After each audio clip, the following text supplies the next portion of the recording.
Sometimes the most broken things in life teach us the greatest lessons about hope. In a dusty auction yard, a sick horse stood alone while buyers walked away shaking their heads. The animal was thin, weak, and clearly dying. Nobody wanted to waste their money on something so worthless. But then a blind cowboy named Thomas Mackenzie stepped forward. At 67, he'd lost his sight in a ranch accident years ago.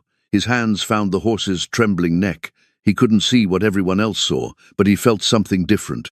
Thomas whispered quietly to the animal, and something magical happened between two broken souls.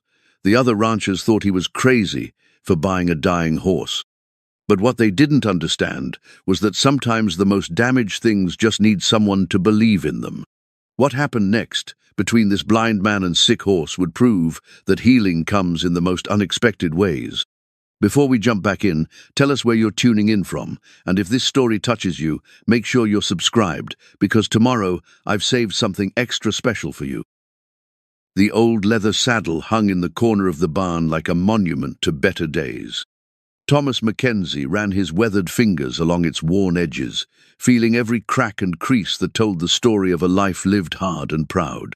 The silver buckles had tarnished, and the leather had darkened with age, but it still held the scent of glory days when Thomas was the name whispered with respect at every rodeo from Montana to Texas. 5 years had passed since the accident that stole his sight, but Thomas could still remember every detail of that championship saddle. He'd won it at the Calgary Stampede in 1978, riding a bronc called Devil's Dance that had thrown 17 men before Thomas climbed on.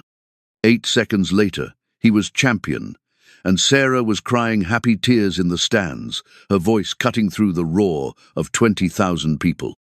Sarah. Even now, 3 years after her passing, Thomas could hear her laugh echoing in the empty spaces of their ranch house.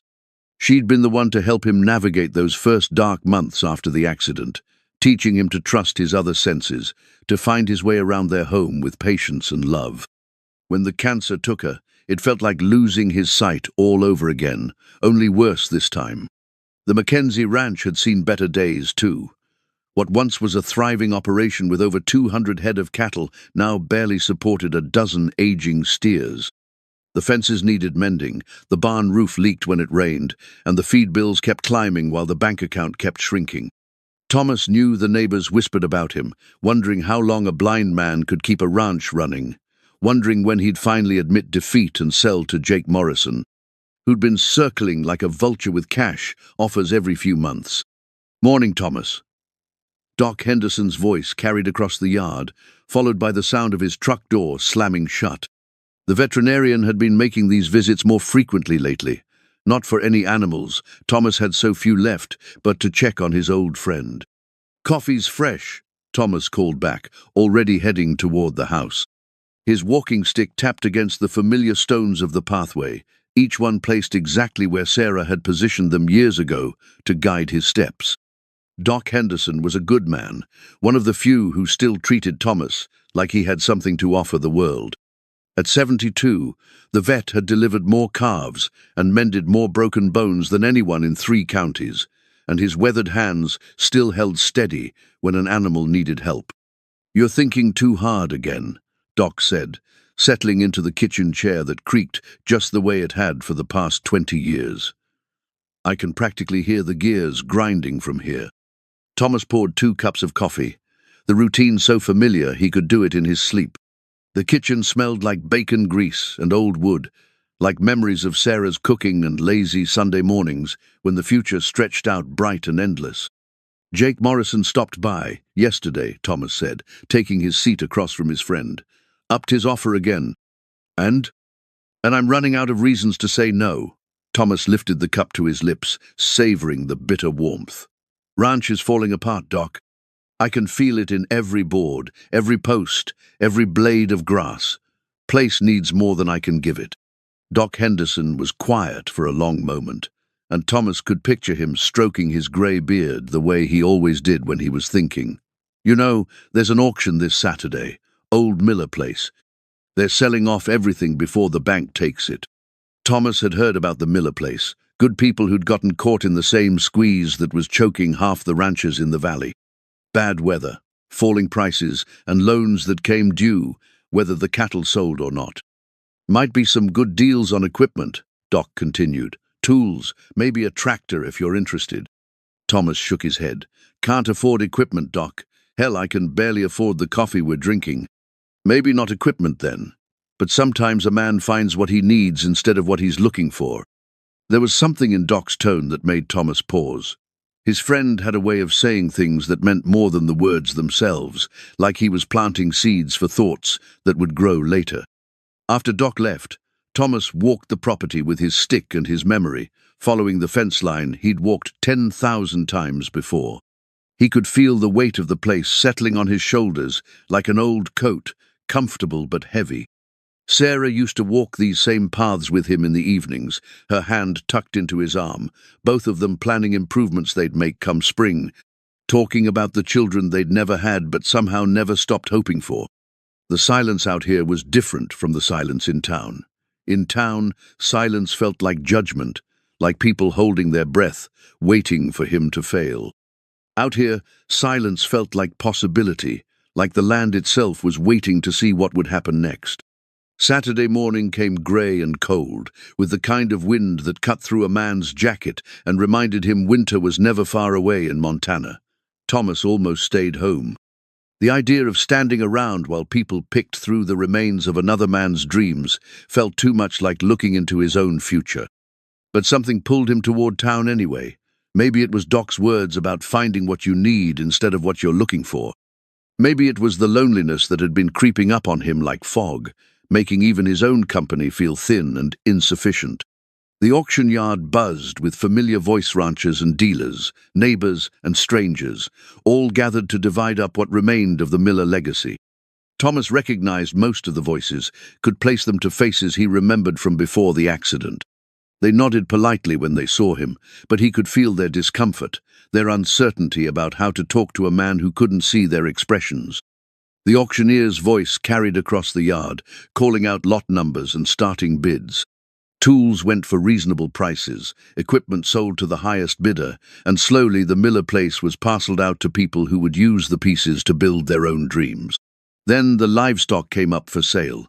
Thomas heard the sounds of horses being led into the ring, their hooves shuffling against the packed earth, the murmur of the crowd as they evaluated each animal. Most sold quickly to buyers who knew what they were looking for. Then came a silence that felt different. It stretched too long, filled with the kind of uncomfortable quiet that comes when something unpleasant enters a room. Lot 47, the auctioneer announced, his voice losing some of its enthusiasm.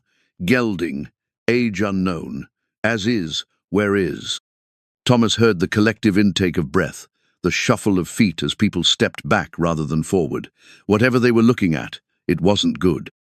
He moved closer to the fence, his stick guiding him through the crowd, until he could smell the distinctive scent of horse and hay and something else, something that spoke of sickness and neglect. "Do I hear 50?" the auctioneer called out. No response. 25? Still nothing. How about $10? The silence stretched so long it became painful.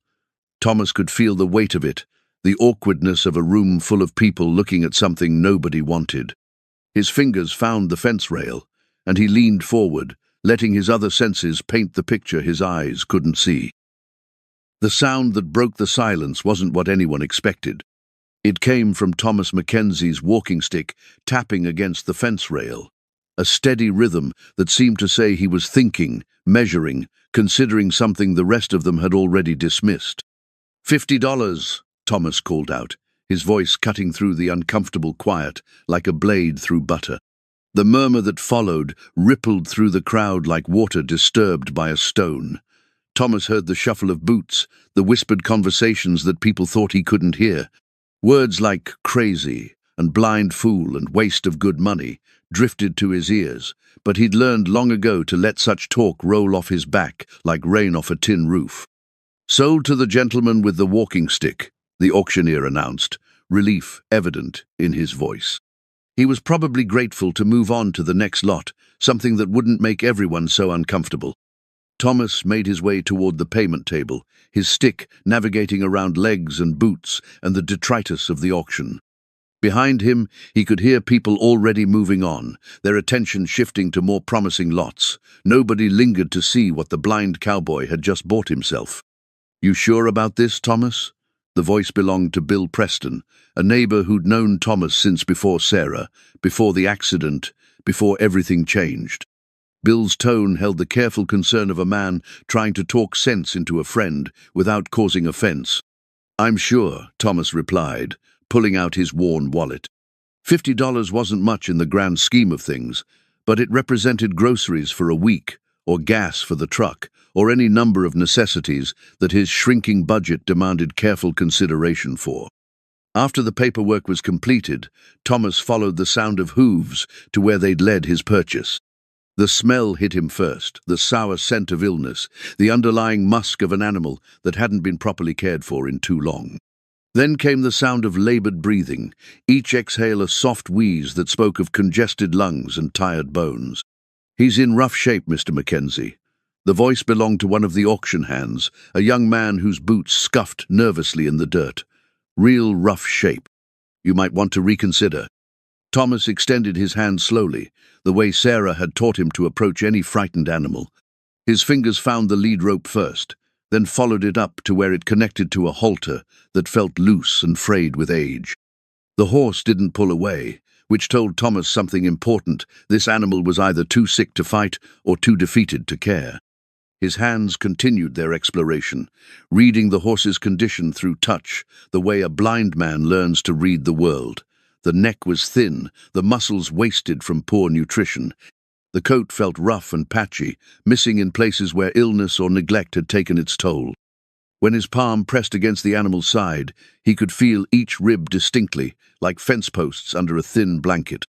But there was something else there, too, something the sighted people in the crowd might have missed while they were focusing on the obvious problems.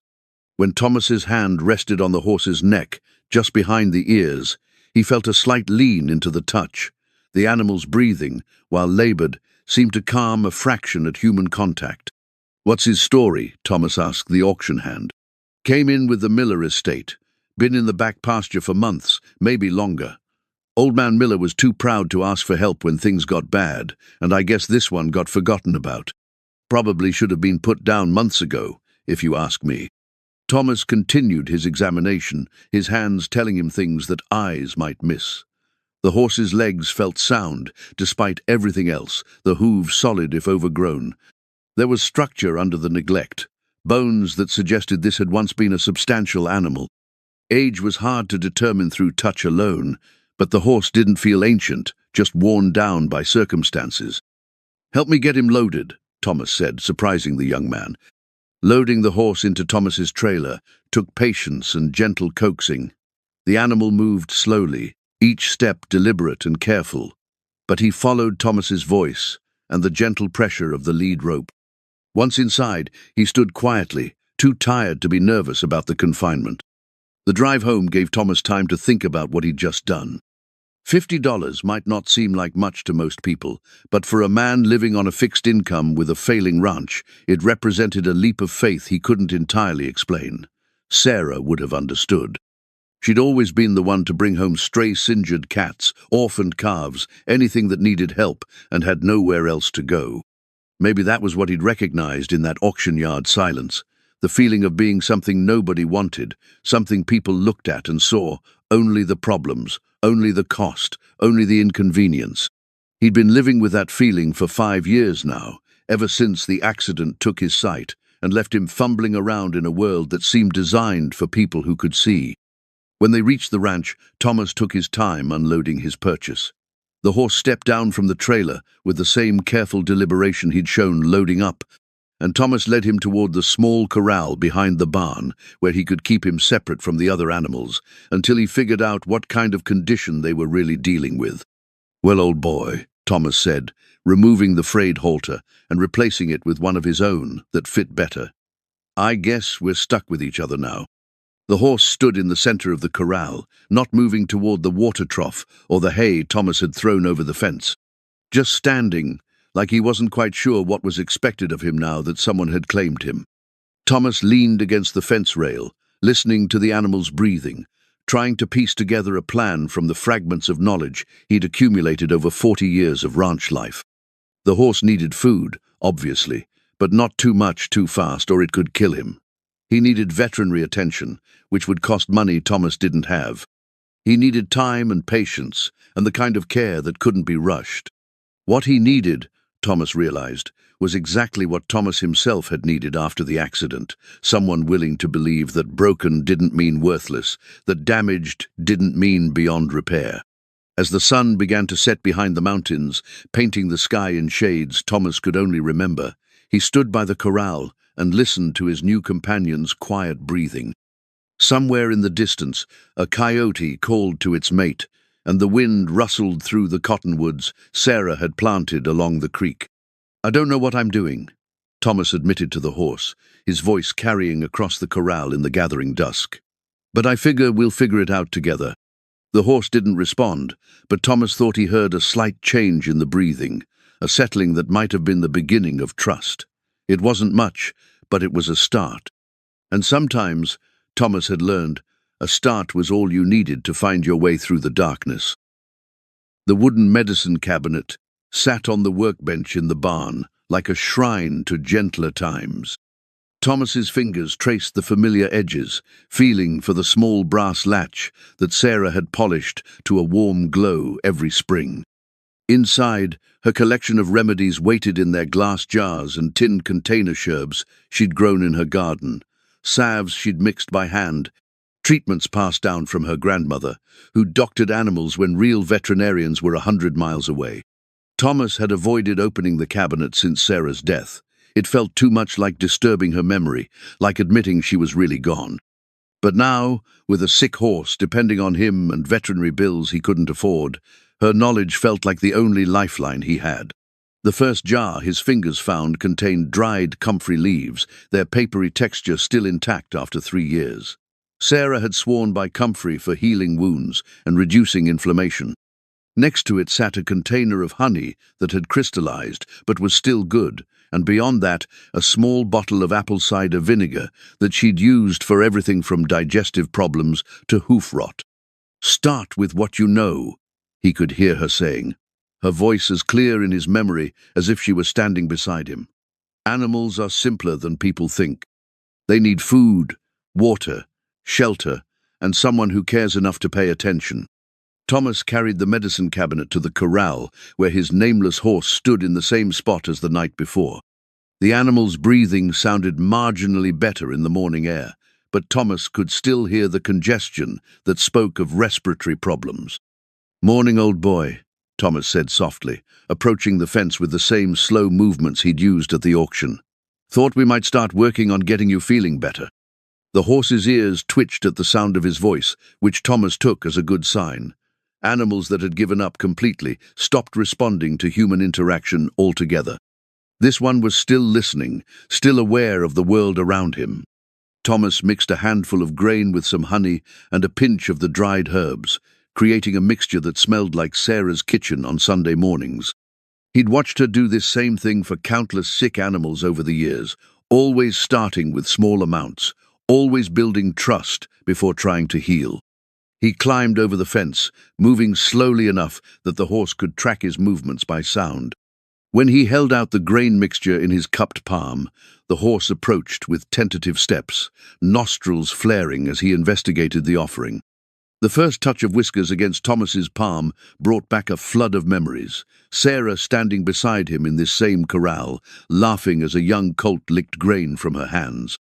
Her voice explaining that trust between human and animal always started with the simple act of sharing food, of proving that human hands brought comfort instead of harm. The horse ate slowly, carefully, like he wasn't quite sure this wasn't some kind of trick. Thomas could feel the soft muzzle exploring his palm, searching for every grain, and gradually the animal's head lowered until his breath was warming Thomas's hands. "That's it," Thomas murmured, the way Sarah had taught him to talk to frightened animals. "Easy does it. Nobody's going to hurt you here." Over the next hour, Thomas established a routine that would become their morning ritual. fresh water in a clean bucket, a careful ration of grain mixed with Sarah's healing herbs, and a thorough hands-on examination that allowed him to monitor the horse's condition without the expense of constant veterinary visits. The horse's ribs were still clearly visible, but Thomas thought he detected a slight improvement in muscle tone. The coat remained rough and patchy, but it felt less brittle under his touch.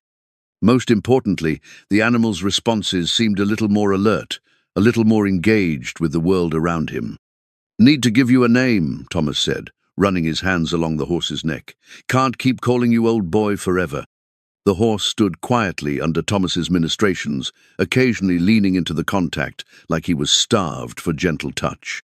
There was something about the animal's patient endurance that reminded Thomas of his own journey through the dark months after his accident, the way you learned to accept help even when pride wanted you to refuse it, the way you discovered that healing happened one small step at a time. "Spirit," Thomas said suddenly, the name feeling right as soon as he spoke it. "That's what we'll call you, because you're not giving up, are you, boy? Still got some fight left in you." As if responding to his new name, Spirit raised his head and took a step closer to Thomas, close enough that the man could feel the horse's warmth against his chest. It was a small gesture, but it felt monumental, the first voluntary sign of trust from an animal that had every reason to fear human contact. The rest of the morning passed in a rhythm that felt natural despite being new. Thomas cleaned Spirit's water bucket and refilled it from the well, taking care to test the temperature with his hand, the way Sarah had taught him. He spread fresh hay in the shelter she'd built for sick animals, creating a soft bed that would encourage Spirit to lie down and rest. When Doc Henderson's truck pulled into the yard around noon, Thomas was sitting on the fence rail, listening to Spirit's breathing and feeling cautiously optimistic about the small improvements he'd detected. "Heard you made quite a purchase at the auction," Doc said, his boots crunching on the gravel as he approached the corral. "Word travels fast in a small town," Thomas replied. "Fast enough. Mind if I take a look at what you bought yourself?"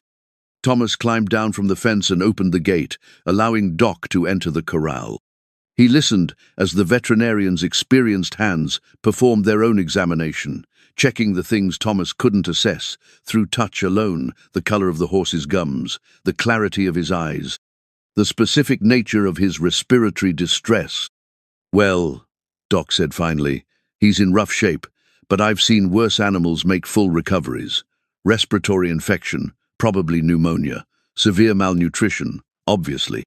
Some skin conditions that are more cosmetic than serious. The good news is his basic structure is sound. This was once a well-built animal.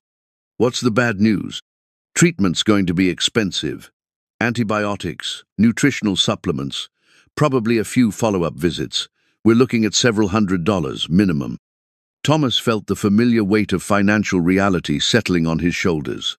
Several $100s might as well have been several thousand, for all the difference it made to his bank account. "Doc," he began, but the older man held up a hand. "Hold on now. Let me finish." Doc's voice carried the tone of a man who'd already made up his mind about something. "I've been thinking about retiring, you know. Getting too old to be crawling around barns in the middle of the night. Been looking for someone to help me clear out my medicine supplies." Thomas waited, not sure where this was heading. "Happens I've got a whole cabinet full of antibiotics that are getting close to their expiration dates. Hate to see them go to waste.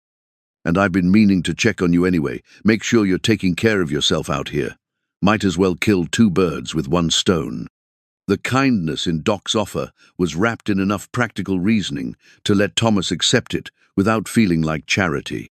It was the kind of gesture that small communities were built on: people helping people because that's what neighbors did, dressed up as mutual convenience to preserve everyone's dignity. "I'd appreciate that, Doc," Thomas said quietly. As the veterinarian prepared the first injection, Thomas held Spirit's head, whispering the same soothing words Sarah had used with frightened animals. The horse flinched at the needle's sting but didn't fight, as if he understood that this discomfort was somehow different from the pain he'd been carrying.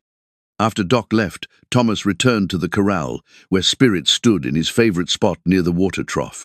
The afternoon sun felt warm on Thomas's face, and he could hear the sounds of his small ranch coming to life around him, birds in the cottonwoods, cattle lowing in the distance, the familiar creak of the windmill that needed oil, but still pumped water faithfully.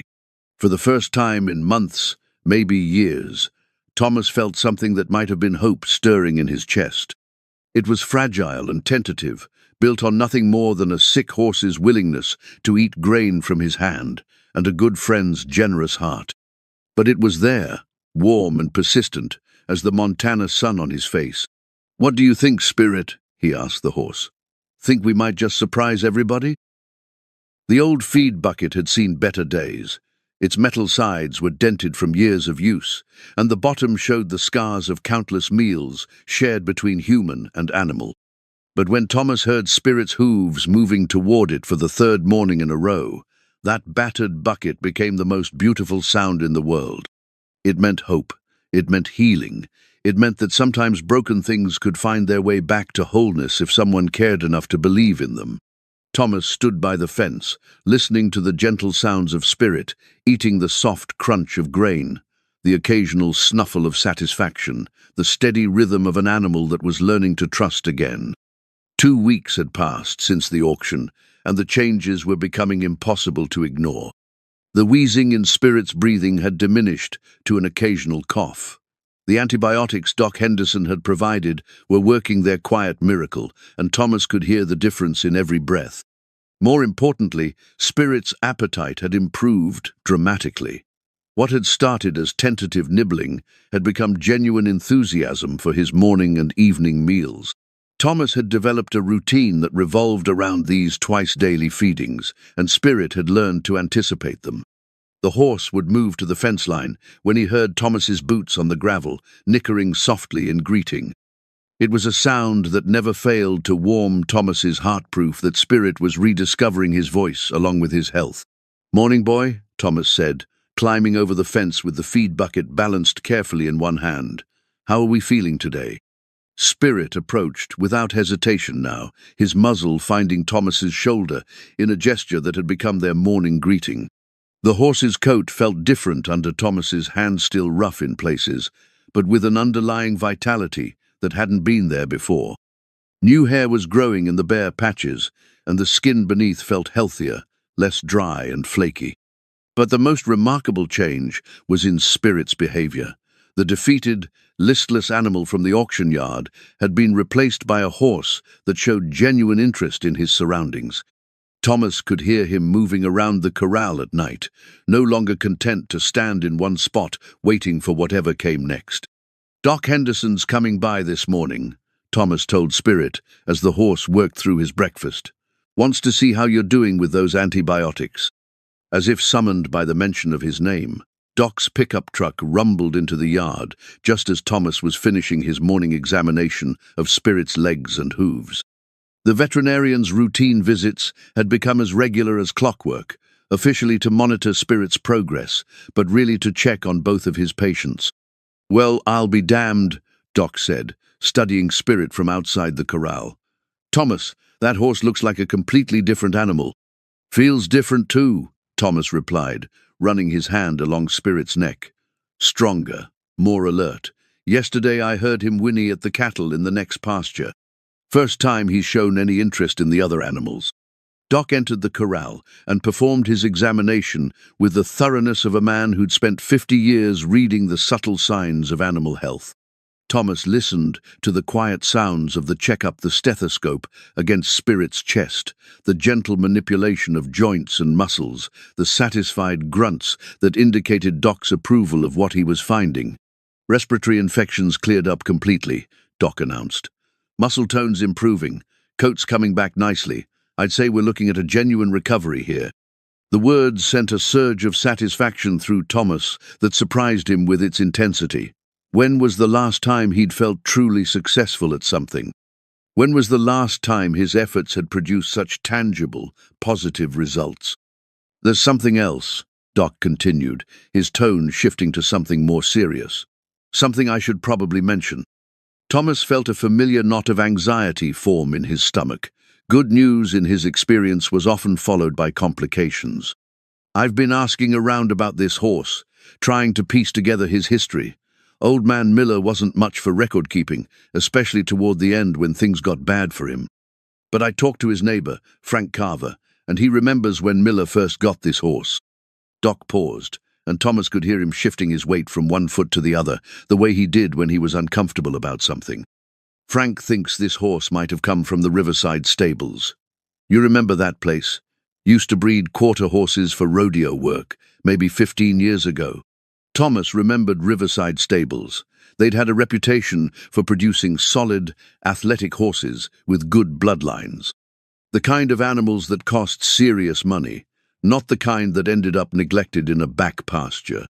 If Frank's right, Doc continued, this horse might have more potential than either of us realized.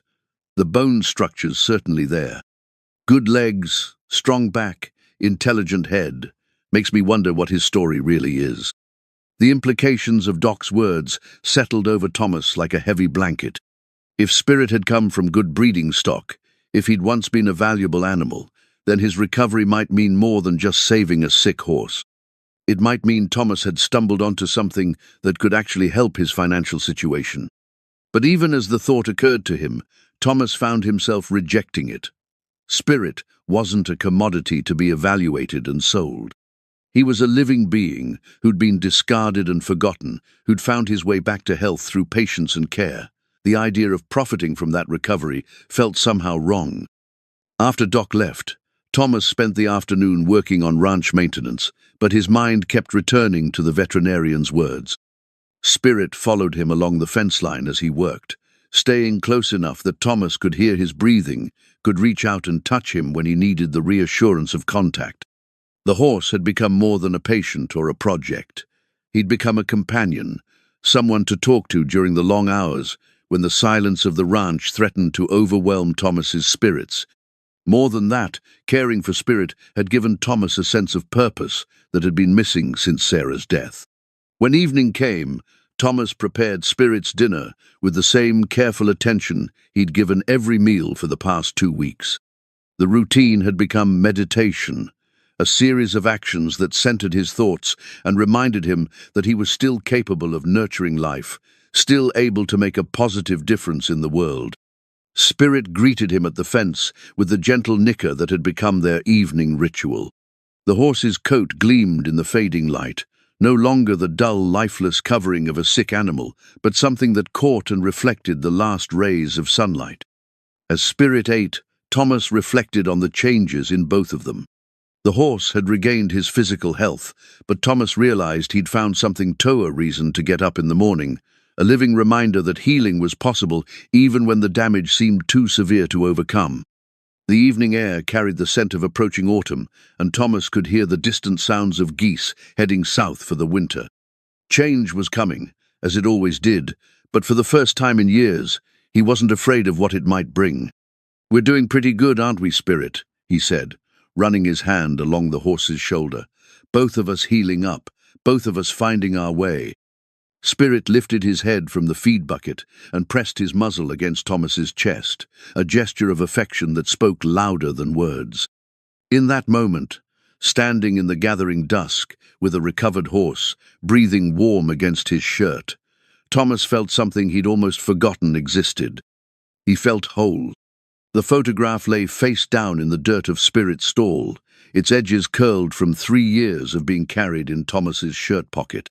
He'd reached for his handkerchief, and the picture had tumbled out, landing where Spirit's hooves had packed the earth smooth as concrete. Thomas knelt carefully, his fingers finding the familiar shape of the frame, and for a moment he could see Sarah's face as clearly as if his sight had returned. Their wedding day, 1976, Sarah in her grandmother's dress, him in a borrowed suit that was too tight in the shoulders. Both of them grinning like they'd discovered a secret the rest of the world hadn't figured out yet. She'd been 22, he'd been 24, and they'd thought they had forever stretched out ahead of them like an endless prairie. "Found something in there with you, did I?" Thomas asked Spirit, who had wandered over to investigate the human crouched in his living space. The horse's breath warmed the back of Thomas's neck as he carefully tucked the photograph back into his pocket, next to his heart where it belonged. 4 weeks had passed since the auction, and Spirit's transformation continued to amaze everyone who saw him. The skeletal horse that nobody wanted had filled out considerably, his ribs no longer visible beneath a coat that was growing thicker and more lustrous with each passing day. But the changes went deeper than physical appearance. Spirit had developed a personality, a presence that commanded attention in ways that had nothing to do with his previous sorry state. Thomas could feel it in the way Spirit moved with purpose now, with the fluid grace of an athlete returning to form. The horse had begun showing off, prancing around the corral when he thought Thomas was watching, tossing his head and snorting like a young stallion full of spring energy. "You're getting awful proud of yourself," Thomas told him, running his hands along Spirit's neck to check the new muscle development there. "Pretty soon you'll be too good for the likes of me."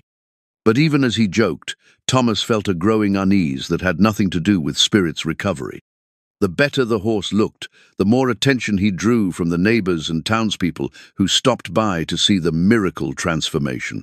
Most of them meant well, but their comments carried implications that made Thomas uncomfortable. "That's turning into quite a valuable animal," Bill Preston had said just yesterday. "Might be worth having him appraised. See what kind of investment you made. Could probably get 10 times what you paid for him now," added Frank Carver, who'd driven over specifically to get a look at Spirit. "Horse like that, in good condition, he's worth serious money." The word money seemed to follow Spirit around like a shadow now. Thomas understood the practical reality. He needed income, the ranch needed repairs, and Spirit represented potential financial salvation. But every time someone suggested selling the horse, something in Thomas's chest tightened like a fist. The morning's mail had brought another letter from Jake Morrison, the third one this month. Each offer for the ranch property was higher than the last, and each one came with the same gentle pressure disguised as friendly concern for Thomas's welfare. "Thomas," the latest letter read, "I know you're attached to that place, but winter's coming, and maintenance on a ranch is getting beyond what one man can handle, especially with your situation. My offer stands, and it's more than fair market value. You could take the money, buy yourself a nice little place in town, and not have to worry about cattle and feed bills anymore. Your situation." That's how people referred to his blindness now, like it was a temporary inconvenience that would resolve itself if everyone just pretended it wasn't permanent. Thomas folded the letter and stuffed it into his jacket pocket, next to Sarah's photograph. Jake Morrison's offers were becoming harder to ignore, especially when the bills kept piling up and the bank account kept shrinking. But the idea of selling the ranch felt like abandoning the last connection he had to the life he'd built with Sarah. "What do you think, boy?" he asked Spirit, who had finished his morning grain and was investigating the fence posts with the curiosity of an animal that was rediscovering the world around him. "Think I'm being foolish, hanging on to this place?" Spirit didn't answer, but his presence felt like comfort anyway. The horse had become Thomas's sounding board, the recipient of thoughts and worries that had nowhere else to go. It was easier to voice his fears to an animal that couldn't judge him, couldn't offer advice that came wrapped in pity or impatience. The sound of an approaching vehicle interrupted his brooding.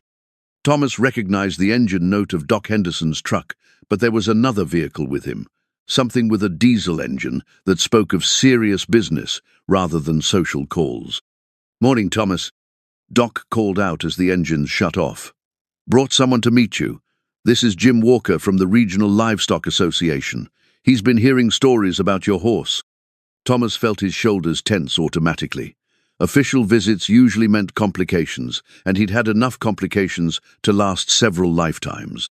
"Mr. Mackenzie." Jim Walker's voice carried the professional courtesy of a man conducting business rather than making friends. "I hope you don't mind the intrusion, but I've been getting calls about a horse that's made quite a recovery. Mind if I take a look?" There wasn't really a polite way to refuse, so Thomas led the two men to Spirit's corral.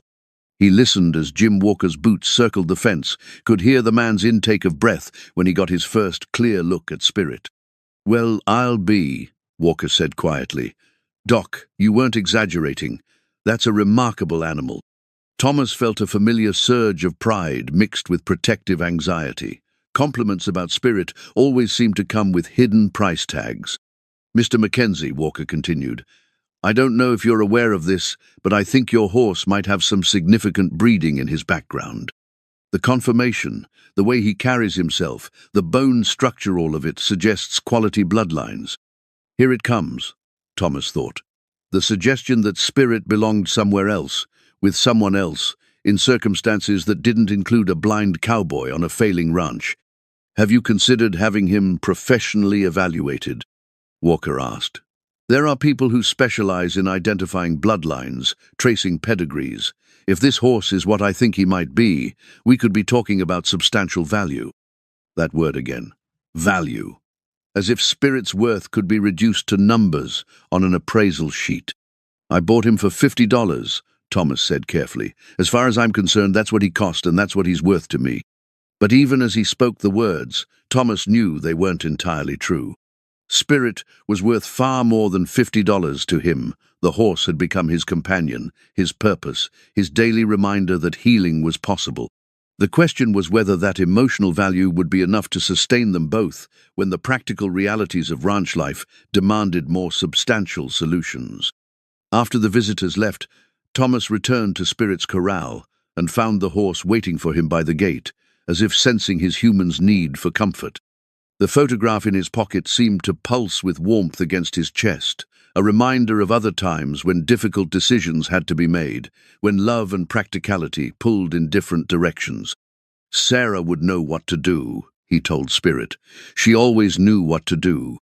But Sarah was gone, and Thomas was left to navigate these waters alone, guided only by the sound of Spirit's breathing and the fading memory of a woman who'd believed that broken things could always find their way back to wholeness. The rope halter took Thomas 3 tries to get right. His fingers, once so sure with knots and leather work, fumbled with the simple braiding pattern Sarah had taught him decades ago. But Spirit stood patiently while Thomas worked, occasionally nudging his shoulder as if to encourage the effort. There, Thomas said finally, slipping the finished halter over Spirit's head. The rope felt right in his hands, not the frayed, store-bought thing the horse had worn at the auction, but something made specifically for him, adjusted to fit his head properly, crafted with the kind of attention that spoke of care rather than mere convenience. 6 weeks had passed since the auction, and Spirit's transformation was nothing short of miraculous. The hollow-eyed, defeated animal had become a horse that drew admiring glances from everyone who saw him. His coat gleamed with health, his eyes were bright and alert, and he moved with the fluid grace of an athlete in prime condition. More importantly, the bond between Thomas and Spirit had deepened into something that transcended the simple relationship between owner and animal. Spirit had learned to respond to Thomas's voice commands with an intelligence that surprised even Doc Henderson. A soft click of the tongue brought the horse to attention. A whispered, "Easy," calmed him when something startled him. And the gentle pressure of Thomas's hand on his neck was enough to guide him in any direction. "You're getting too smart for your own good," Thomas told Spirit as he led him around the corral using nothing but voice commands and the light touch of the rope halter. "Pretty soon you'll be doing my taxes and fixing the roof." The joke carried an undercurrent of truth that made Thomas uneasy. Spirit's intelligence was becoming impossible to ignore, and with it came questions about the horse's background that Thomas wasn't sure he wanted answered. Animals didn't learn this quickly unless they'd been trained before, didn't respond with such precision unless someone had spent considerable time teaching them. The morning's mail had brought another surpriser letter from the editor of the county newspaper, asking permission to feature Thomas and Spirit's story in the weekend edition. Word of the remarkable recovery had spread beyond the immediate neighborhood, apparently, and people were interested in reading about the blind cowboy who'd saved a dying horse. Thomas wasn't sure how he felt about the attention. Part of him was proud of what they'd accomplished together, proud of Spirit's recovery and the role he'd played in it. But another part worried about what kind of notice the story might attract, what kind of people might come looking for a horse that was clearly worth more than the $50 Thomas had paid. "What do you think, boy?" Thomas asked Spirit as they practiced their morning routine. "Think we're ready for our 15 minutes of fame?" Spirit's response was to nuzzle Thomas's pocket, searching for the sugar cubes that had become part of their ritual. The horse had developed a sweet tooth that rivaled a child's, and Thomas found himself buying sugar specifically for Spirit's treats. The sound of multiple vehicles approaching interrupted their training session. Thomas recognized Doc Henderson's truck, but there were others with it cars and trucks that spoke of a delegation rather than a casual visit. "Thomas," Doc called out as the engines shut off. "Hope you don't mind company. Word's gotten out about Spirit, and some folks wanted to see him for themselves." What followed was the most surreal hour of Thomas's life since the accident. A parade of visitors circled Spirit's corral, each one more amazed than the last at the horse's condition and behavior. There was Mary Chen from the newspaper, her camera clicking constantly as she documented Spirit's movements. Jim Walker had returned with two other livestock specialists, their professional jargon filling the air with talk of bloodlines and confirmation and potential. But the visitor who made Thomas most nervous was a man named Robert Steinberg, who introduced himself as a representative of something called the American Quarter Horse Heritage Foundation. "Mr. Mackenzie," Steinberg said in the careful tone of someone delivering potentially explosive news, "I've been studying your horse, and I believe he may be a significant animal. The markings, the build, the way he moves everything suggests he might be connected to some very important bloodlines." Thomas felt the familiar knot of anxiety forming in his stomach. Connected how? There was a stallion named Thunder's Pride, bred by Riverside Stables in the early 2000s, one of the finest quarter horses ever produced in this region. He sired several champions before he disappeared about 10 years ago. "Based on what I'm seeing, I think your horse might be Thunder's Pride himself." The words hit Thomas like a physical blow. Thunder's Pride. Even he had heard of that horsey legend in quarter horse circles, worth more money than Thomas's entire ranch. If Spirit was really Thunder's Pride, then everything changed. The horse didn't belong to a blind cowboy on a failing ranch. He belonged to the world of champions and breeding programs and people who understood his true value. "That's quite a theory," Thomas managed to say. "It's more than a theory," Steinberg replied. "I've brought some photographs, some documentation. With your permission, I'd like to do a thorough examination, maybe take some measurements. If I'm right, this could be the most significant horse find in decades." After the visitors left, Thomas sat on the fence rail with his head in his hands, listening to Spirit move around the corral. The horse seemed restless, picking up on Thomas's emotional turmoil with the sensitivity that had developed between them over the weeks of constant contact. The implications of Steinberg's visit were staggering. If Spirit was really Thunder's Pride, then Thomas's $50 purchase at a livestock auction would go down in horse breeding history. But more than that, it would mean Spirit had a past, a previous life that had nothing to do with Thomas or their shared journey of healing. It would mean Spirit belonged somewhere else. "Come here, boy," Thomas called softly, and Spirit approached immediately, pressing his head against Thomas's chest in the gesture that had become their private language of comfort. Thomas ran his hands over the horse's face, feeling the familiar contours that had become as recognizable to him as his own reflection had once been. Whether Spirit was Thunder's Pride or just a nameless horse that somebody had thrown away, he was still the same animal that had trusted Thomas with his recovery, that had given Thomas a reason to get up every morning. "Doesn't matter what they call you," Thomas whispered into Spirit's ear. "Doesn't matter what papers you might have or who you used to belong to. Right here, right now, you're Spirit, you're mine, and I'm yours, and that's all that matters." But even as he spoke the words, Thomas knew the situation had become more complicated than he could handle alone. If Spirit really was Thunder's Pride, then people would come looking for him. People with legal claims and financial interests and resources that a blind cowboy couldn't match. The rope halter he'd made that morning suddenly felt like a symbol of something precious and fragile connection that might not survive the forces that were gathering around them like storm clouds on the horizon. As the sun set behind the mountains, Thomas remained by the fence, listening to Spirit's quiet breathing and trying to prepare himself for whatever was coming next. The photograph in his pocket seemed to pulse with warmth, reminding him of Sarah's voice during their own difficult times. "Sometimes the right thing and the easy thing aren't the same thing, Thomas, but you always know which one you have to choose." The question was whether he'd be strong enough to make that choice when the time came. The blue ribbon was tangled in Spirit's mane like a forgotten dream. Thomas's fingers found it during their morning grooming routine, hidden beneath the thick hair that had grown back full and lustrous over the past 2 months. The silk felt expensive against his weathered skin, and when he worked it free, he could feel the raised lettering of words embossed in gold. "What's this you've been hiding from me?" Thomas asked Spirit, who stood perfectly still as Thomas examined the ribbon with his fingertips. The horse's behavior had changed over the past few days, becoming more restless, more alert to sounds from beyond the ranch, as if he was remembering something that had been buried under months of illness and neglect.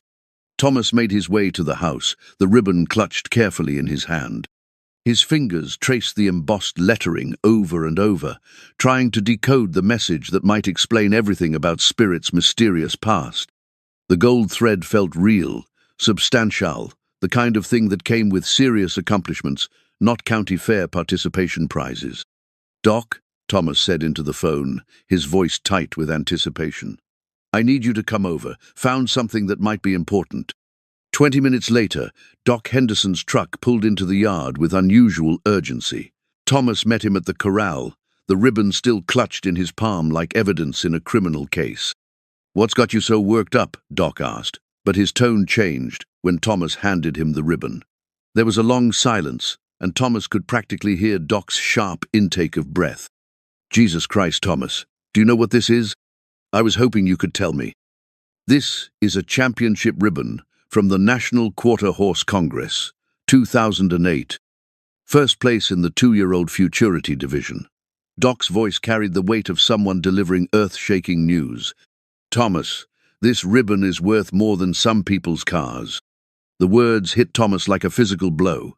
He'd known Spirit was special, had sensed the horse's quality from the beginning, but this was different. This was proof that Spirit wasn't just a well-bred animal, he was a champion, a horse that had competed at the highest levels of the sport. "There's more," Doc continued, his voice barely above a whisper. "The name on the ribbon, it says Thunder's Pride." Thomas felt the world shift beneath his feet. Thunder's Pride, the legendary stallion that Robert Steinberg had speculated about just days earlier. Not speculation anymore, fact, documented in gold thread and blue silk. "How is that possible?" Thomas asked, sinking onto the fence rail as the implications crashed over him like a wave. "How does a champion horse end up sick and dying at a livestock auction?" "I don't know," Doc replied, "but I think we need to find out." The rest of the morning became a whirlwind of phone calls and research. Doc contacted his network of veterinary colleagues, while Thomas tried to piece together what little he knew about Thunder's Pride's history. The horse had dominated quarter horse competition in the late 2000s, winning multiple championships before disappearing from the show circuit around 2010. The official story was that Thunder's Pride had been retired to stud, but no breeding records could be found. It was as if the horse had simply vanished from the sport that had made him famous. By noon, the ranch was once again filled with visitors, but this time the atmosphere was different. Robert Steinberg arrived with a folder full of documentation, his excitement barely contained as he confirmed what the ribbon had already revealed. Mary Chen from the newspaper brought a photographer, understanding that this story had just become much bigger than a feel-good piece about animal rescue. Most troubling of all, a lawyer named Patricia Wells arrived with questions about ownership and legal title that made Thomas's head spin. "The situation is complicated," Wells explained as they sat around Thomas's kitchen table. Thunder's Pride was owned by Riverside Stables until 2010, when the facility was sold to settle debts. The horse should have been part of that sale, but there's no record of him being transferred to the new owners. "So who owns him now?" Thomas asked, though he dreaded the answer. "That's what we need to determine. If the original ownership was never properly transferred, then technically Thunder's Pride still belongs to the estate of Riverside Stables. But if he was sold legitimately to Old Man Miller, then your purchase at the auction gives you clear title." Thomas felt a crushing weight settle on his chest. The idea that Spirit might be taken away from him, that their bond might be dismissed as legally irrelevant, was almost more than he could bear. "What does this mean for Thomas?" Doc asked, his voice carrying the protective edge of a friend defending a friend. It means we need to investigate the chain of ownership very carefully, Wells replied. If there are competing claims, this could end up in court. A horse of Thunder's Pride's stature and breeding value represents significant money, potentially hundreds of thousands of dollars. After the visitors left, Thomas sat in Spirit's corral, his back against the fence post, trying to process what his life had become in the space of a single morning. The horse that had been his salvation, his companion, his reason for getting up each day, was apparently worth more money than Thomas had ever dreamed of possessing. But more than that, Spirit was Thunder's Prideer legend, a champion, an animal that belonged to the world of professional breeding and competition, not to a blind cowboy on a failing ranch in Montana. Spirit approached and lowered his head to Thomas's shoulder, sensing his human's distress with the emotional intelligence that had developed between them. The gesture was so familiar, so much a part of their daily routine, that it brought tears to Thomas's eyes. "What are we going to do, boy?" Thomas whispered into Spirit's ear. "How do we fight people who have lawyers and money and legal claims?" The horse didn't answer, but his steady breathing and warm presence provided the only comfort Thomas could find in a world that had suddenly become much more complicated and threatening. As evening approached, Thomas remained in the corral, his mind racing through possibilities and consequences. The blue ribbon lay on the ground beside him, its golden letters catching the last light of the setting sun. It was beautiful and valuable and completely devastating to everything Thomas had believed about his life with Spirit. The phone rang in the house, its insistent tone carrying across the yard like a warning. Thomas knew without answering that it would be someone else with questions about Thunder's Pride, someone else with claims and demands and legal theories about who the horse really belonged to. But for now, in the gathering dusk, there was just Thomas and Spirit, sitting quietly together as they had every evening for the past 2 months.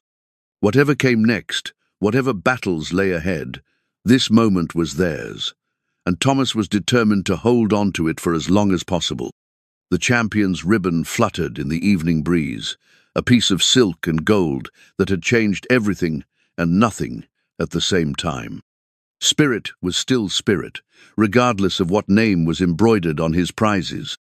The question was whether love and care would be enough to keep him where he belonged, or whether the law would demand its own kind of justice. The legal documents arrived on a Tuesday morning that felt too ordinary for such momentous news. Thomas heard the mail truck's familiar rattle in his driveway, followed by the sound of papers being stuffed into his mailbox with more force than usual. When he retrieved them, his fingers found an envelope thick enough to contain trouble. Doc Henderson read the contents aloud in Thomas's kitchen an hour later, his voice growing more grim with each paragraph. The Riverside Stables estate, represented by the law firm of Morrison, Patterson, Pappas Associates, was filing a claim for immediate return of the horse known as Thunder's Pride, along with damages for his care and maintenance during the period of unlawful possession. "They want him back, Thomas," Doc said quietly, "and they want you to pay for the privilege of having taken care of him." Thomas sat at his kitchen table, the same table where he and Sarah had shared breakfast every morning for 25 years, and felt the walls of his world closing in.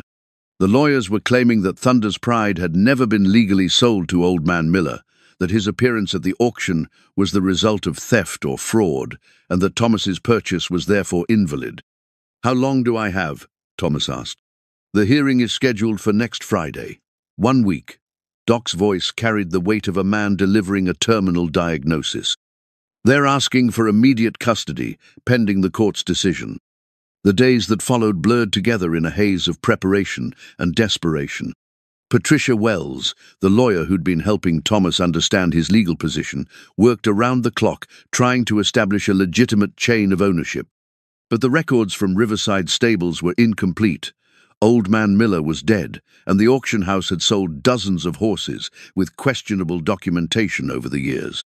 "The problem," Wells explained during one of their strategy sessions, "is that Thunder's Pride's value works against us. If this were a $50 horse with no particular breeding or accomplishments, nobody would care about the paperwork. But we're talking about a champion stallion worth hundreds of thousands of dollars. The court is going to be very careful about who has the right to keep him. Thomas spent his evenings in Spirit's corral, trying to maintain their normal routine while battling the growing certainty that their time together was coming to an end. The horse seemed to sense the tension, becoming increasingly restless and protective. When strangers approached the fence, Spirit would position himself between them and Thomas, ears pinned back in warning. "You know something's wrong, don't you, boy?" Thomas said, running his hands over Spirit's neck in the gesture that had become their private language of comfort. "You can feel it too." The community response surprised Thomas with its intensity. Mary Chen's newspaper article about the legal battle had sparked outrage among local residents who saw the case as big city lawyers trying to steal a horse from a man who'd saved its life. Neighbors who'd barely spoken to Thomas since his accident suddenly appeared at his door, offering support, money, testimony, anything that might help. Bill Preston organized a legal defense fund that raised $3,000 in 4 days. Frank Carver offered to testify about Old Man Miller's legitimate ownership of the horse. Even Jake Morrison, who'd been pressuring Thomas to sell his ranch, stopped by to offer his support. "Don't matter what papers they wave around," Morrison said, surprising Thomas with his vehemence. "That horse was dying when you took him. You saved his life, and that ought to count for something in any reasonable court." But reasonable wasn't guaranteed, as Patricia Wells reminded Thomas repeatedly. The law was about documentation and ownership rights, not about emotional bonds or moral victories. If the Riverside estate could prove their case, Thomas would lose Spirit, regardless of how much love and care had gone into his recovery. Doc Henderson spent the week gathering medical records and photographs that documented Spirit's condition at the time of purchase. The before and after evidence was stark X-rays, showing the horse's malnourished state, photographs of his infected wounds and matted coat, veterinary reports detailing the extent of his illness. "If nothing else," Doc said, "we can show the court what kind of condition Thunder's Pride was in when you bought him. They were ready to put him down rather than spend money on treatment." The night before the hearing, Thomas couldn't sleep. He sat on his front porch listening to the sounds of his ranch cattle lowing in the distance, the wind through the cottonwoods, the familiar creak of the windmill that still needed oil. These were the sounds of home, of the life he'd built with Sarah and tried to maintain alone. In the corral, Spirit paced restlessly, his hooves drumming against the packed earth in a rhythm that spoke of anxiety and confusion. The horse had developed a routine built around Thomas's presence, and the disruption of that routine was clearly causing distress. Around midnight, Thomas made his way to the corral and climbed over the fence. Spirit approached immediately, pressing his head against Thomas's chest in their familiar greeting. For a long time, neither of them moved, just two beings finding comfort in each other's presence while the world prepared to tear them apart. "I don't know what's going to happen tomorrow," Thomas told Spirit, "but I want you to know that these past few months have been the best I've had since Sarah died. You gave me something to care about, something to get up for every morning. Whether you're Thunder's Pride or just Spirit, you'll always be the horse that saved my life as much as I saved yours." Spirit's response was to wrap his neck around Thomas's shoulders, holding him in something that felt remarkably like an embrace. The gesture was so human, so clearly intentional, that it brought tears to Thomas's eyes. As dawn broke over the mountains, Thomas prepared for what might be his last morning routine with Spirit.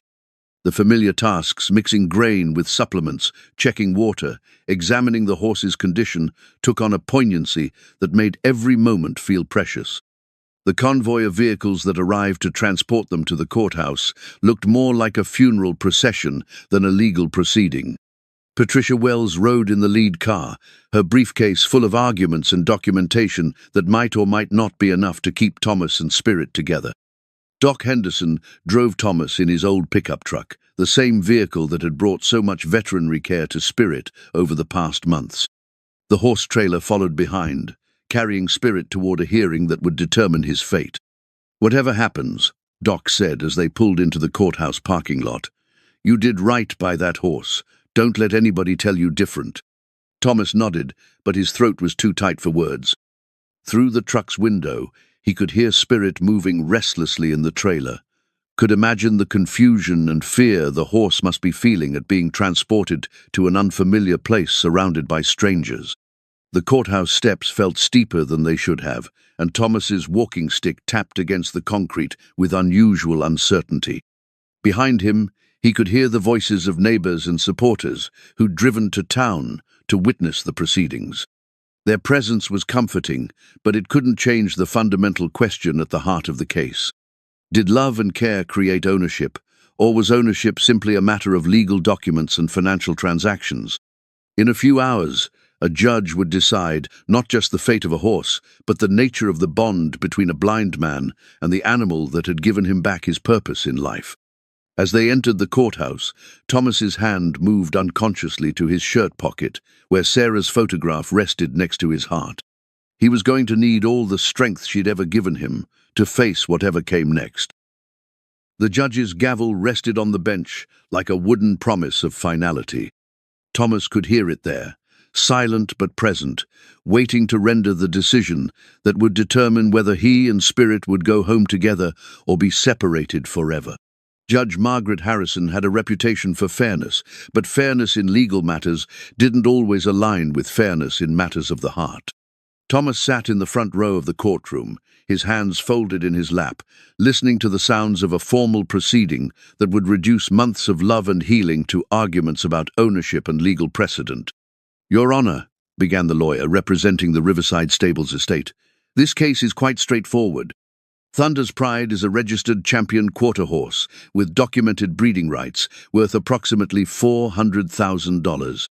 The defendant purchased this animal for $50 at a livestock auction under circumstances that suggest the seller had no legal right to the property. $400,000. The number hung in the air like smoke, making Thomas feel foolish forever, thinking his $50 investment could stand up to that kind of value. But then Patricia Wells rose to present his defense, and Thomas remembered that some things couldn't be measured in money. "Your Honor," Wells said, "Thomas Mackenzie purchased this horse in good faith from a legitimate auction. More importantly, he purchased an animal that was ours from an animal that the previous caretakers had allowed to deteriorate to the point where euthanasia was the humane option. Mackenzie's care and dedication saved Thunder's Pride's life." The testimony began with Robert Steinberg, who confirmed Thunder's Pride's identity and value with the clinical precision of an expert witness. His words painted a picture of a legendary animal whose breeding potential represented a small fortune in the competitive world of quarter horse racing. Then came the estate's lawyer, who presented documentation showing that Thunder's Pride had never been legally transferred to Old Man Miller, that his appearance at the auction was the result of confusion and poor record-keeping rather than legitimate sale. Thomas listened to each witness with growing dread. The legal case against him was strong, built on documentation and precedent that his emotional arguments couldn't overcome. When Patricia Wells called him to testify on his own behalf, Thomas's legs felt unsteady as he made his way to the witness stand. "Mr. Mackenzie," Wells began gently, "please tell the court about the condition of the horse you purchased at the Miller auction." Thomas's voice was steady as he described Spirit's condition that day, the labored breathing, the visible ribs, the listless demeanor of an animal that had given up hope. He spoke about the late-night vigils, the careful feeding schedule, the gradual transformation from dying horse to healthy companion. "And during this recovery period," Wells continued, "did anyone from the Riverside estate contact you about the horse's identity or ownership?" "No, ma'am. Not until after he'd recovered completely." The cross-examination was brutal. The estate's lawyer pressed Thomas about his knowledge of the horse's value, suggesting that he'd knowingly purchased stolen property and hidden Thunder's Pride's identity to avoid legitimate ownership claims. "Mr. Mackenzie," the lawyer said with barely concealed contempt, "are you telling this court that you had no idea you were purchasing a champion quarter horse worth hundreds of thousands of dollars?" "I knew I was purchasing a sick horse that nobody else wanted," Thomas replied firmly. "A horse that was dying while people walked away because they didn't want to spend money on veterinary care. But surely a man with your experience would recognize quality breeding even in a compromised animal." Thomas felt his temper rising but kept his voice level. What I recognized was an animal in pain that needed help. Everything else was just speculation until we found that ribbon. Doc Henderson's testimony provided the medical foundation for Thomas's case. He presented X-rays, photographs, and detailed veterinary records that documented Spirit's condition at the time of purchase and throughout his recovery. In your professional opinion, Patricia Wells asked, what would have happened to this horse if Mr. Mackenzie hadn't purchased him? He would have died within days. Doc replied without hesitation. The pneumonia alone was advanced enough to be fatal. Add in the malnutrition and general neglect, and euthanasia would have been the only humane option. And the current condition of the animal? Complete recovery. Better than complete, he's in the best condition I've seen in a horse his age. Mr. Mackenzie's care has been exemplary. The estate's lawyer tried to minimize Doc's testimony, suggesting that any competent veterinarian could have achieved the same results with proper funding. But Doc's response carried the weight of 50 years of experience. Money doesn't heal animals, he said firmly. Care does, attention does. The kind of round-the-clock dedication that Mr. Mackenzie provided can't be purchased. It can only be given. The community witnesses followed neighbors who testified to Thomas's character, the auction house representative who confirmed the legitimacy of the sale, even Jake Morrison, who surprised everyone by speaking passionately about Thomas's right to keep the horse he'd saved. But the most powerful testimony came from Mary Chen, the newspaper reporter who documented Spirit's transformation. Your Honor, she said, I've covered dozens of animal stories over the years, but I've never seen anything like the bond between Mr. Mackenzie and this horse. It goes beyond ownership, beyond legal technicalities. What I witnessed was two beings healing each other, creating something that transcends property law. As the morning wore on, Thomas could feel the weight of the proceedings pressing down on him like a physical force. The legal arguments swirled around him, precedents and property rights, documentation and financial valuations, but all he could think about was Spirit, waiting in the courthouse parking lot, confused and frightened by the unfamiliar surroundings. When the court recessed for lunch, Thomas made his way outside to check on his horse. Spirit's ears pricked forward at the sound of Thomas's voice, and he nickered softly in greeting. The simple sound nearly broke Thomas's heart. I don't know what's going to happen, Thomas told Spirit, reaching through the trailer slats to touch the horse's neck. But whatever they decide, you need to know that these months with you have been a gift. You gave me back my life, boy. No matter what happens, that's something nobody can take away. Spirit pressed his muzzle against Thomas's hand, a gesture of trust and affection that felt like a promise. Around them, the courthouse buzzed with activity as lawyers and witnesses prepared for the afternoon session that would determine their fate. Patricia Wells approached with a grim expression. The estate's case is strong, Thomas. They have documentation, they have legal precedent, and they have the financial resources to pursue this through appeals if necessary. What are our chances? Honestly, maybe 30%. Judge Harrison is sympathetic to your situation, but the law is pretty clear about property rights. Unless we can prove that Old Man Miller had legitimate ownership, or unless something dramatic happens in the afternoon session, I think we're going to lose. Thomas nodded, having expected as much. The law was about documents and precedents, not about love and healing. He'd known from the beginning that the odds were against them. But as they prepared to return to the courtroom, Thomas felt a strange sense of peace settling over him. Whatever happened, he'd fought for Spirit with everything he had. Sometimes that was all a man could do. Judge Harrison's voice carried the weight of Solomon's wisdom as she addressed the packed courtroom. This case presents an unusual situation where legal ownership and moral stewardship appear to be in conflict. After reviewing all testimony and evidence, I find myself in the position of making a decision that will satisfy the law while attempting to serve justice. Thomas held his breath, his fingers gripping the edge of his chair. Around him, the courtroom was silent, except for the soft scratch of the court reporter's fingers on her keyboard. The documentation presented by the Riverside Stables estate establishes a prima facie case for their ownership of the horse known as Thunder's Pride. The judge continued. However, the circumstances surrounding this animal's care and recovery present compelling counter-arguments that cannot be ignored.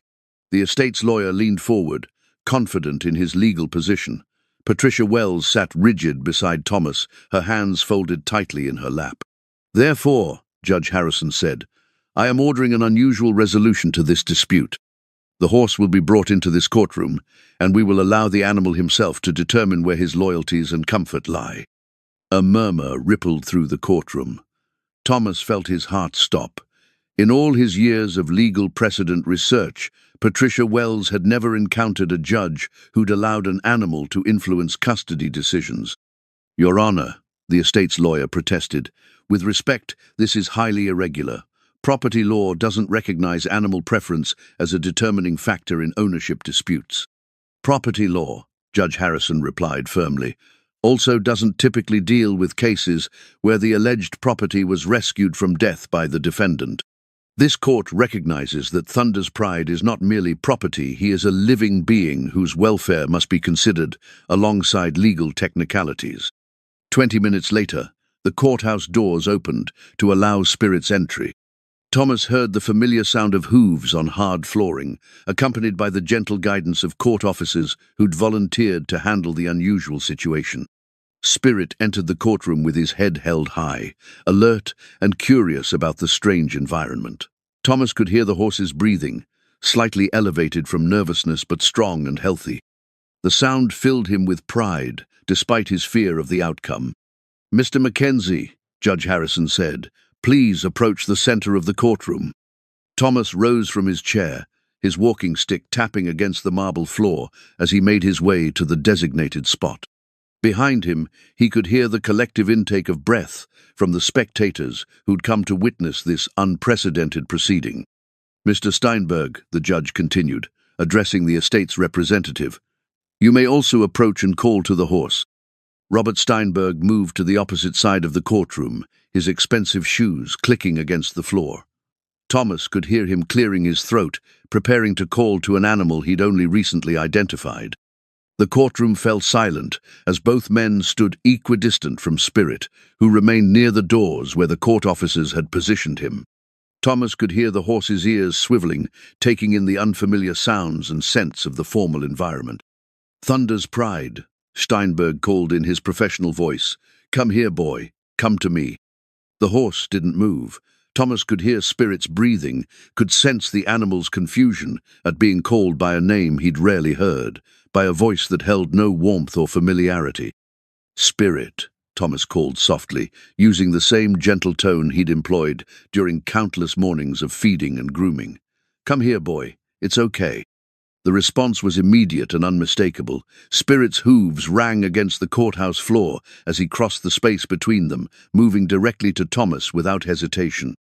The horse pressed his muzzle against Thomas's chest in their familiar greeting, nickering softly in recognition and relief. The courtroom erupted in whispers and gasps. Even Judge Harrison seemed moved by the obvious bond between man and horse. "Thunder's Pride," Steinberg called again more insistently. "Here, boy. Come here." But Spirit remained pressed against Thomas, his head resting on the man's shoulder, in a gesture that spoke louder than any legal document. When Thomas raised his hand to stroke the horse's neck, Spirit leaned into the touch with obvious contentment. "The animal has made his choice clear," Judge Harrison observed. "But let us test this further. Mr. Mackenzie, please move to the opposite side of the courtroom." Thomas's heart sank. The judge was being thorough, ensuring that Spirit's choice wasn't simply based on proximity or convenience. He walked across the courtroom, his stick guiding him to the far wall, leaving Spirit standing alone in the center. "Mr. Steinberg, please call to him again." "Thunder's Pride, come here. Good boy, come to me." Once again, Spirit ignored the call completely. The horse turned his head toward Thomas, ears pricked forward, clearly searching for his human companion.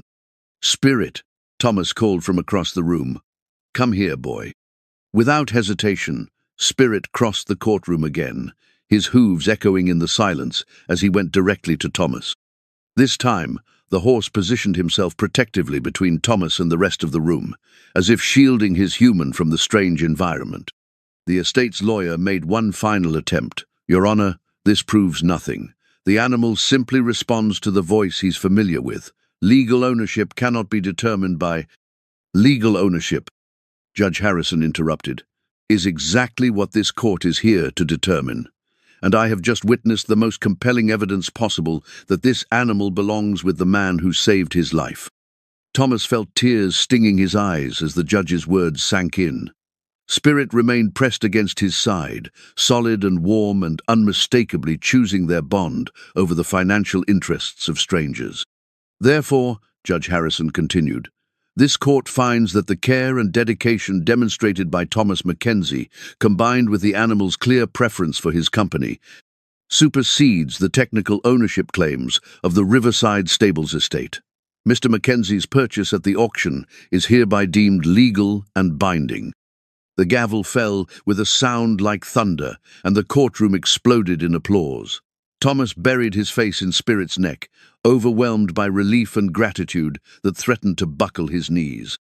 Furthermore, the judge added as the noise subsided, given the extraordinary circumstances of this case and the obvious welfare of the animal involved, this court orders that the Riverside Stables estate pay Mr. Mackenzie's legal costs as compensation for the stress and expense of this unnecessary litigation.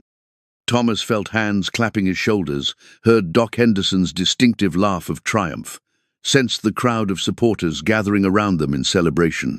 But all of his attention was focused on Spirit, who remained calm and steady beside him, despite the chaos of victory.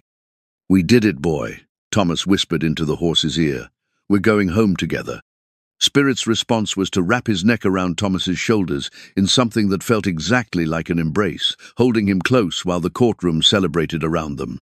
In that moment, Thomas understood that they hadn't just won a legal battle, they'd proven that love and care could triumph over money and power, that the bond between two beings who'd healed each other was stronger than any document or financial claim. The gavel had fallen, but the real victory was in the steady warmth of Spirit's breathing against his cheek, the familiar scent of the horse who'd chosen him over fortune and fame, who'd declared in the most public way possible that home wasn't about bloodlines or breeding rights. Home was about belonging to each other. The wooden sign swayed gently in the morning breeze, its hand-carved letters catching the early sunlight that painted the Montana mountains in shades of gold and amber. Thomas ran his fingers over the words he couldn't see but knew by heart. Mackenzie Ranch, where broken things find hope. Doc Henderson had helped him carve it during the long winter evenings, and now it hung proudly at the entrance to his property, like a declaration of purpose. 6 months had passed since the courthouse victory, and the Mackenzie Ranch had transformed into something Thomas had never imagined when he'd bought a dying horse for $50. Word of Spirit's story had spread far beyond the county lines, bringing visitors from across the region who wanted to see the miracle horse and the blind cowboy who'd saved him. But more importantly, it had brought other broken things that needed hope. "Easy there, girl," Thomas said softly to the mare in the far corral, his voice carrying the patience that had become his trademark. "Nobody's going to hurt you here." The mare was the 7th rescue horse to arrive at the ranch since spring. She'd been found abandoned on a back road, her ribs showing through a matted coat, her eyes holding the same defeated look that Spirit had worn at the auction. Like all the others, she would need time and patience, and the kind of careful attention that couldn't be rushed. Spirit had become Thomas's partner in the healing process, serving as a calming presence for the frightened animals that arrived at the ranch. The former champion seemed to understand his role as ambassador, approaching each new rescue with gentle curiosity, showing them through his own recovery that trust was possible again. "He's teaching them," Doc Henderson had observed during one of his visits, "teaching them that humans can be kind, that this place is safe. I've never seen anything like it." The ranch's transformation had required help from the community that had rallied around Thomas during the legal battle. Jake Morrison had surprised everyone by withdrawing his offers to purchase the property and instead organizing work crews to repair fences and rebuild the barn. Bill Preston had donated feed and supplies, while Frank Carver had helped establish the non-profit status that allowed the ranch to accept donations and grants. Mary Chen's follow-up articles had attracted attention from animal welfare organizations and private donors who wanted to support the ranch's mission. The legal settlement from the Riverside estate had provided enough funding to establish a modest endowment, ensuring that the Mackenzie Ranch could continue its work regardless of Thomas's personal finances. But the most significant change was in Thomas himself. The bitter isolation that had consumed him since Sarah's death had been replaced by a sense of purpose that got him up before dawn and kept him working until well after sunset. The ranch buzzed with activity, now volunteers who came to help with the horses, visitors who wanted to hear the story, reporters who continued to document the ongoing recoveries.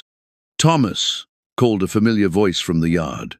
Patricia Wells approached the corral with the confident stride of a woman who'd found her own purpose in the aftermath of their legal victory. She'd taken on several similar cases since then, representing people whose bonds with animals transcended simple ownership concepts. "Morning, Patricia. What brings you out here so early?"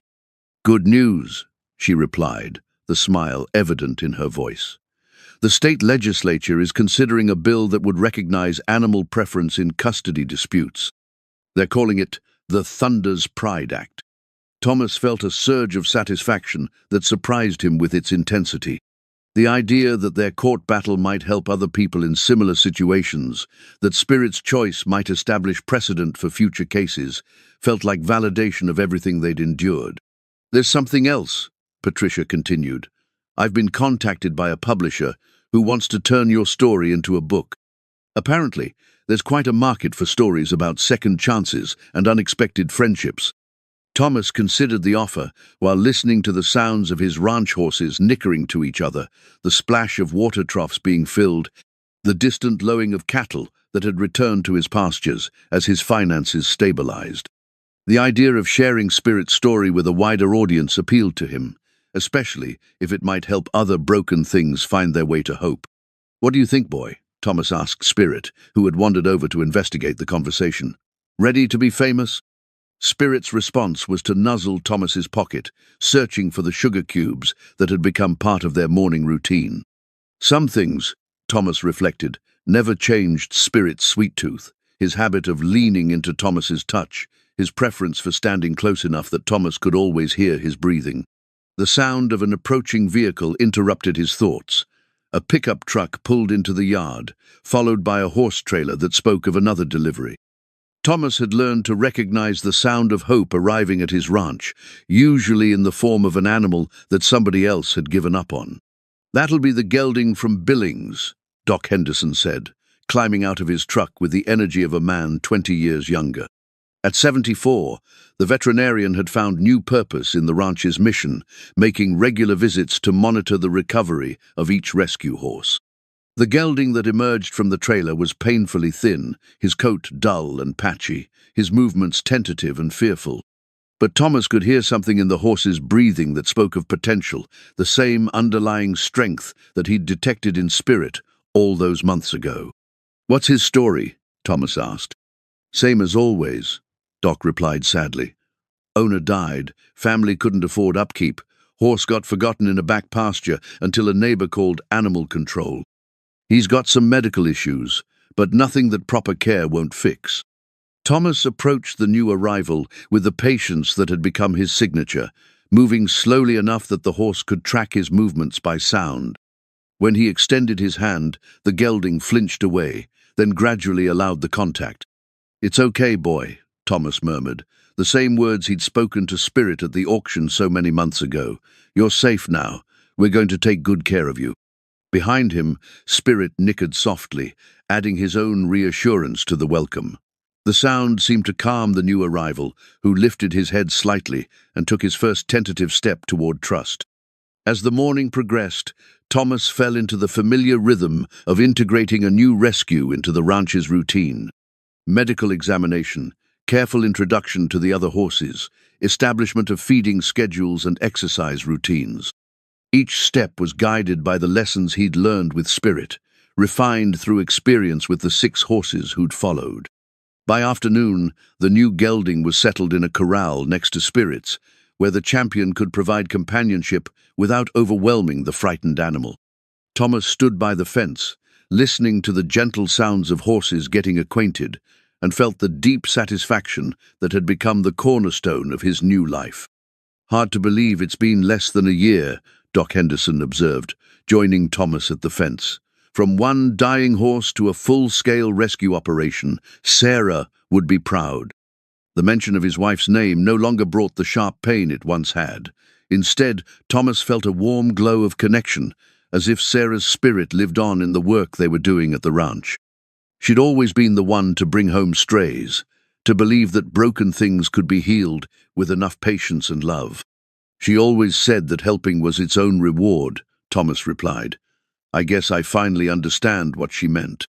As evening approached, Thomas made his final rounds of the day, checking on each horse, ensuring that water troughs were full and feed buckets prepared for the morning.